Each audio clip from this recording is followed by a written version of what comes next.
Hey, what's up, everybody? This is Charles. I want to welcome you guys to another episode of the Dreamerspro Show, where we cover everything from sports, hot topics, classic debates, entertainment, and where we give you guys a fresh perspective on things and how we see them. And in today's episode, the topic is the NBA rigged against the Clippers? So that's the topic I want to get into in today's video. But before we get into that, I want you guys to please make sure you go ahead and hit the like button, hit the subscribe button, hit the notification bell to be notified whenever we drop our content. Also, be sure to look out for our Dreamerspro Premium community and our website, dreamerspro.com, which is coming out the end of this month. Anyway, let me get into this topic here. Now, first of all, let me say one thing I don't like doing. The thing I don't like doing is the whole conspiracy theories kind of thing. I don't do that. Why? The only way I would ever mention any kind of conspiracy theory is if I had some type of evidence to go off of. But if there's no evidence, I really don't like talking about it, because a lot of that is just speculation. And then sometimes you get yourself in trouble by saying things that it may not be true. And then you go down the kind of slippery slope that I don't like to go down. But however, for this kind of story, this story here that I'm talking about, I'm going to base some of it off of, I'm going to base everything I'm going to say is going to be off of the evidence that I've been able to unearth since I've been kind of looking into this. So there's a reason that I'm saying this. Now, some people may say, wait a minute, man, you're pandering to the Clippers because you're a Kawhi Leonard fan and this and this and this. Let me tell you something. If you support anyone, it could be in politics, entertainment, whatever it is, you're going to try to understand certain reasons why that person may not be getting the full credit they deserve when you know that they're putting in, when they're putting in the work. And in this case with the Clippers, it's been kind of strange. And I don't really know why it is this way with this team. It's something very strange. Now, let me get into some of the points that I'm trying to make here. In every NBA ranking, the Clippers have never been number one this season. I was just recently looking at some NBA rankings like a few days ago, and they released one about 2 days ago. It came out on the 11th. And I looked at the ranking, and if you look at the top teams in the ranking, they have the Lakers at number one, the Suns at number two, Celtics at number three. Then they have the Milwaukee Bucks at number four, the Philadelphia 76ers at number five, although they lost last night. I don't think it's taken into account last night. And at number six, they have the Clippers, and they said the Clippers dropped they dropped down 3 spots, right? So I looked at the list and I said, okay, hold on a minute. What is actually going on here, right? And they have the Lakers currently ranked at number one. So I decided this must be based off of their records, right? So I said, let me go look at these teams' individual records. Now, a casual fan would just go look at the numbers and say, okay, the Lakers have a 9-3 record and the Clippers have a 7-4 record. So obviously, the Clippers deserve to be ranked that low. Well, it's not really true if you delve a little bit deeper. So I went to go look at the Lakers' record. And I looked at the teams that they've played since the season started. The Lakers have played 9, so they've played 12 games. One more game than the Clippers have played. The Clippers have played, they're 7-4, so they played 11. So they've played one less game than the Lakers have played thus far. So I went to go look at the Lakers' record, and it recently came off a win last night against the Houston Rockets. Of all of the teams that the Lakers have played 12 games. Think about this. Of all of the teams that the Lakers have played, they've only played 2 above 500 teams. Let's just ponder on that for a second. Of the games played, the 12 games that they've played, 2 of those teams that they've played against have been above 500 teams. They lost to the Spurs, with whom they played twice, and if I'm not mistaken, and they lost to the Blazers. Now, if I go and look at the Lakers' record thus far this season, they beat the Rockets, they beat the Bulls, they recently lost to the Spurs, they beat the Grizzlies twice, they beat the Spurs 1-2, they beat the Spurs 2 times, they beat who else did they beat? They beat the Timberwolves, and they beat the Dallas Mavericks. Those are the teams that they beaten. So I went and looked at the record. I said, well, hold on a minute. The Lakers are not playing very good teams. That's the reason that their record is so good. So I went and looked at the Clippers, and I said, okay, the Clippers have 4 losses and 7 wins. Let's look at the teams that the Clippers that have played above 500 of the 11 games. Of the 11 games that the Clippers have played this season, 8 of them have been above 500 teams. So they've played 4 times as many above 500 teams than the Lakers have, with the 7-4 record. On the Clippers' losses, of the 4 losses that the Clippers have, The Clippers lost to the Mavs, the Spurs, the Jazz, and the Warriors. All 4 of these teams are currently in the playoffs in the Western Conference. All 4 of these teams are in the top 8, right? They're all above 500 teams. And of the teams that the the Lakers have lost to, the Lakers, of their 3 losses, 2 of them came against above 500 teams. That was the Blazers and the Clippers. The last one that they lost to, 3 of them have been above 500.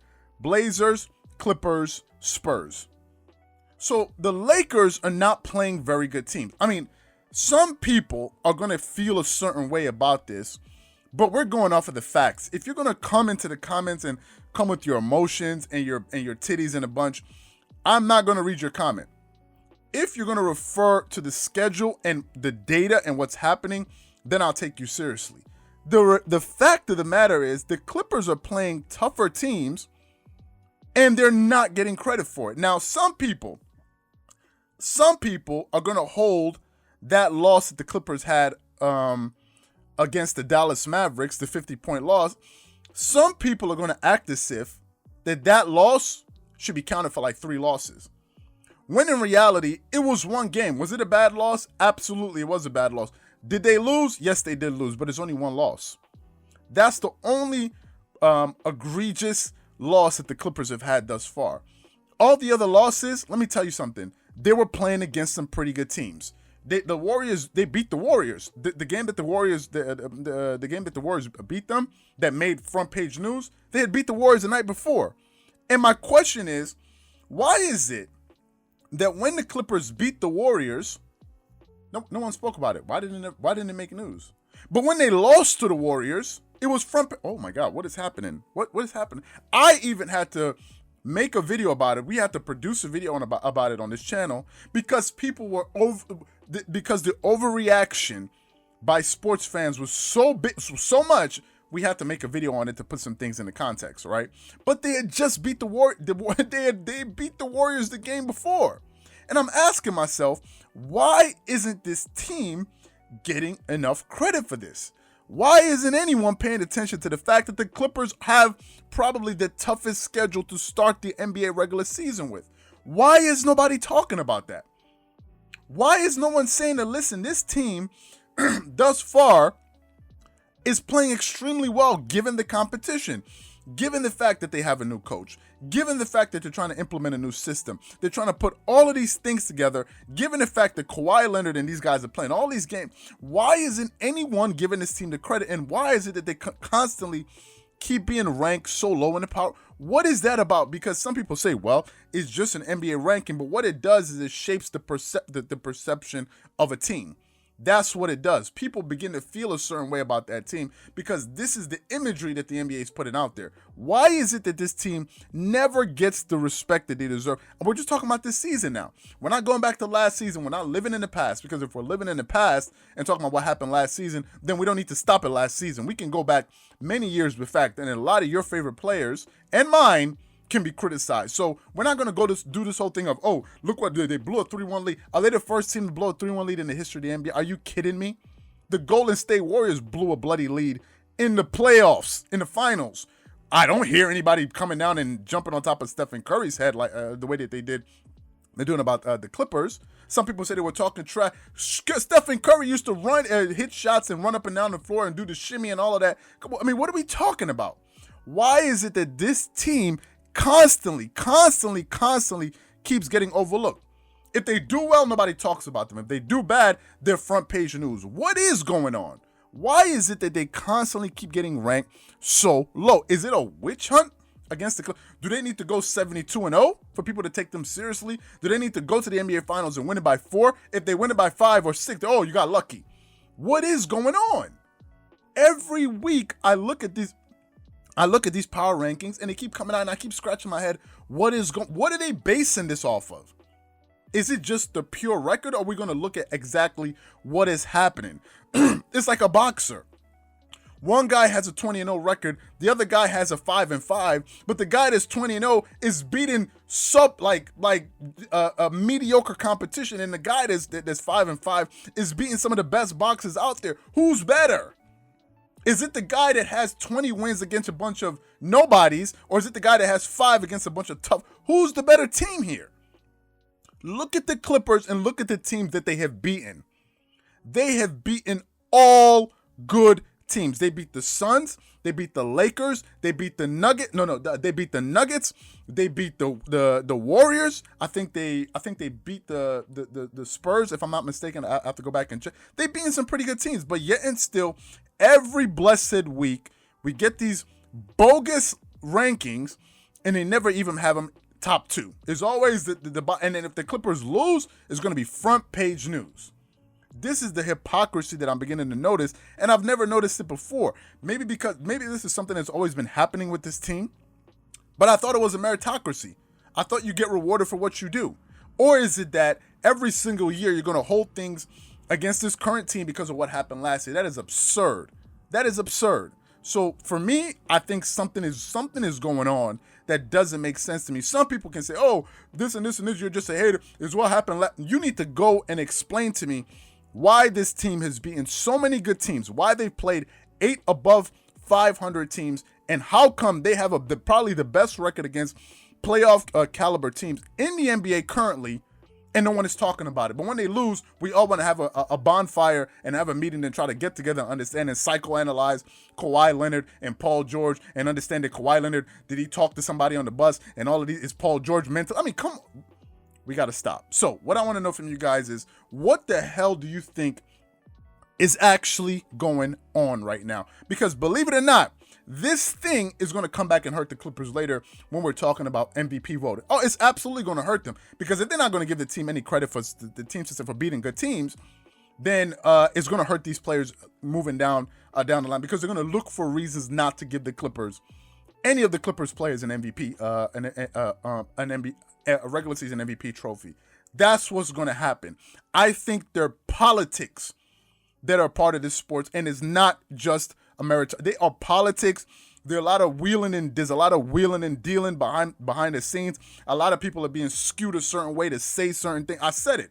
That's what I've been thinking this for a long time, but it doesn't make any sense to me. Now, some people may say it's a rant, but I mean, how long is this thing going to go on? People sit there and criticize Kawhi Leonard to kingdom come for the story that some guy said that Kawhi Leonard was being bribed or whatever. Some guy was bribed, and Kawhi Leonard's uncle was saying this, and Kawhi Leonard, was he a part of some collusion? And they wanted to make some big deal out of it. Guys, let me ask you guys a question. I didn't say it before. I'm going to say it now. I know the video's a bit long, but I have to get this off my chest. Explain to me, if Kawhi Leonard is going to be accused of doing something that's wrong, that's unbecoming of him, maybe he was colluding or whatever it was, explain to me how a current active NBA player in the league currently playing can have a sports agency that can sign other players in that same league. How is that not how is Clutch Sports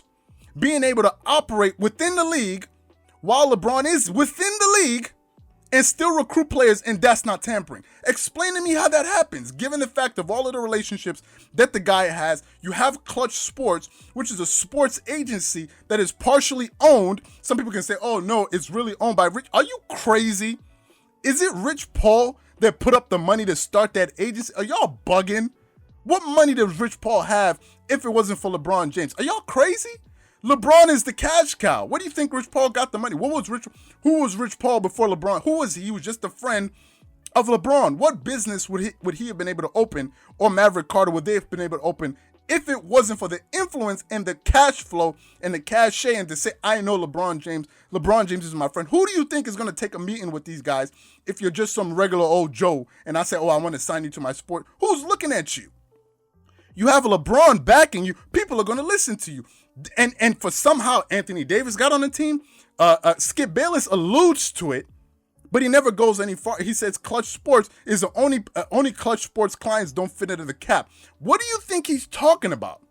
No one talks about this. But let Kawhi or one of the Clippers do something wrong, and we want to sit here and have a big meeting on it. Oh, something is wrong. Oh, Kawhi Leonard is clued. And you see Stephen A. Smith coming out. I told you. And he was asking for all of this and blah, blah. Y'all saw the audio that I put out when Lenny Kravitz knew Lenny Kravitz, the singer, knew that the Miami Heat were trying to get LeBron and D Wade and Chris Paul. How the hell did Lenny Kravitz know something like that, but Stephen A. Smith didn't know that?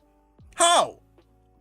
Something is wrong here. This is not normal, and I think this team is being penalized for whatever reason. I don't know what that reason is, because I'm not in the league, but for whatever reason, this team continually gets to be criticized for reasons that are unbeknownst to me. They do not get credit. When they lose, it's front page news. When other teams win, let's talk about it. Something is wrong, and it sounds like I'm ranting, but these are some of the thoughts that I've been having, and a lot of it makes no sense. Some of this has to be accounted for. Somebody has to give an explanation to this. Otherwise, I don't want to hear anything when the Clippers lose. If you're going to come here and start talking about, the Clippers, I don't care, because the Clippers are playing great teams, right? They're playing great teams, and some teams have an unfair advantage that goes beyond the basketball court. A lot of it is political, and I'm beginning to see that now. So whatever you guys think, please leave your thoughts and comments in the comment section below. If any of you guys don't know what I'm talking about the Stephen A. Smith, there's a video that we did about the audio that came out. We're going to link that at the end of this video so you guys can go out there and check it out and do your research before you start making comments in the comment section below. Once again, this is Charles here from Dreamerspro. Wishing you guys an amazing day. Catch you guys on the next episode. Peace.